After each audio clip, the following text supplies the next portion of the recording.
চলো আজ তোমাদেরকে দেখাই আমি বার্থডে দিন সকালবেলা কি করেছি। তার আগে হ্যালো সবাইকে, আবার ওটা নিউ মিনি ভ্লগে তোমাদের সবাইকে ওয়েলকাম। আশা করছি তোমরা সবাই খুব ভালো আছো।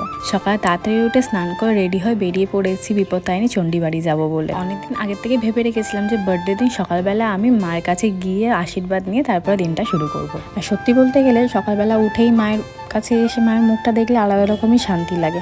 পুজো হয়ে যাওয়ার পরে কিছুক্ষণ বসেছিলাম, তারপরে বাবাকে নিয়ে নিচে চলে আসলাম, কারণ বাড়িও যেতে হবে, বাড়িতে অনেক কাজ বাজ আছে। বার্থডে বলে কথা, আজকে দিনটা তো অনেক এক্সটেন্ডেড যাবে।